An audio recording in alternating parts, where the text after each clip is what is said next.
This is Jilliana Ranicar-Breese in Brighton, and I have the pleasure of meeting a Canadian, David Crean, who is the originator of body resonance. Now, David, would you mind explaining, please, what that means? Body resonance is a name that I gave to an approach. Rather than a technique, it's an approach to, originally it was an approach to health and well-being. And I realized that has expanded over the years to include a great deal more than just the physical body. It can also be the health and well-being of a business or a school or any community. So it has a wide-ranging applications. And in fact, it started in Canada. It did start in Canada, although What was it that influenced you? Well, I traveled a great deal. I had worked in a number of different ways. I started, I worked in the theater originally for many years, in the theater, in television, film. You were trained as an actor, weren't you? I did train as an actor, yeah, I did train as an actor, although I went to university to study history and political science. I had originally thought I was going to be a lawyer, but that fell by the wayside really fast. And I have been, actually, I think for all the things that I have done in my life, I think they've all been kind of aiming towards this same kind of work that I'm doing now, which I do with individual people, or I lead seminars and groups, which are in both for people who are looking for some kind of healing, well-being, as well as training for therapists, teachers, and people of different kind of backgrounds who are looking for, I would say, greater meaning in their own lives, and greater effectiveness in the kind of work that they are doing. And so body resonance, just the name itself, is really just a way of looking at how we are responding to each other. So if somebody, that this is the basis of empathy, really. If somebody is feeling something, we have a feeling in our own bodies, which is actually a resonance of what it is that's happening with the other person. I'm not sure that we're actually feeling sort of the waves of energy that come towards us. What we are feeling is our own experience that is equivalent. This is how the mirror neurons in our brains, they react. That's how we learn, and all mammals have this. Well, you've been doing this since the late 70s, haven't you? Well, I didn't call it body resonance. I didn't specifically do this kind of work until 80s? It was really the beginning of the 90s. Okay. That the name came in, though I have been working towards this, I think, probably for most of my adult life. Now, you said that you were working with refugees and that it started with the boat people from Vietnam. Can you tell me more about that? Yeah, I think that was my first awareness of refugees, and it was certainly in a first-hand way. It was the Vietnam War ended officially in 1976, and there were, of course, huge numbers of people from Vietnam who were suddenly, they became refugees, or they had been incarcerated, they were imprisoned, they were, various things happened. Is this north or south?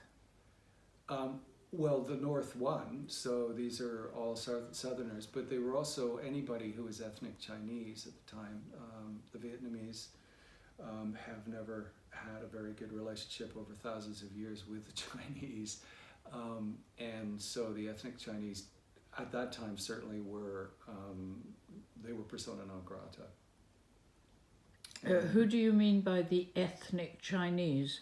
Well, they were Vietnamese, Yes. but they were Chinese by background.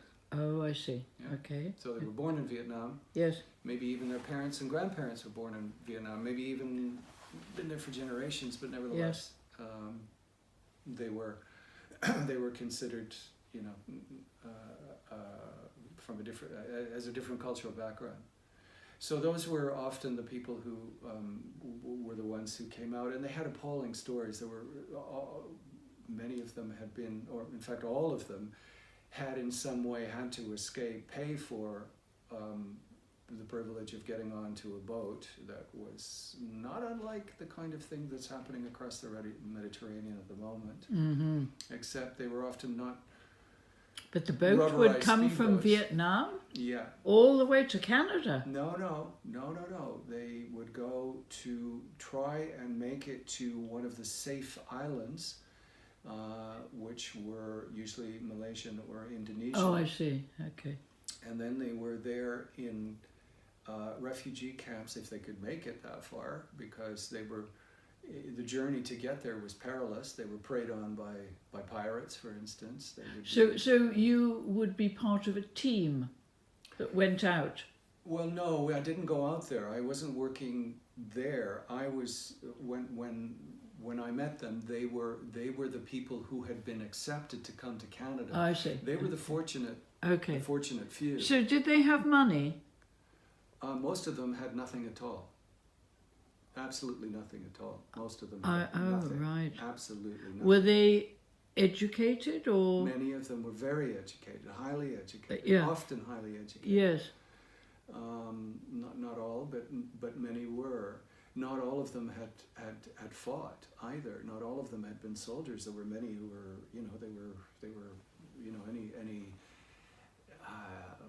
from whatever you can imagine working as. They were, anything from a laborer to teachers and professors and doctors and so on. And those, I just remember, I think this is where the storytelling began for me, because I remember a particular man telling me his story, and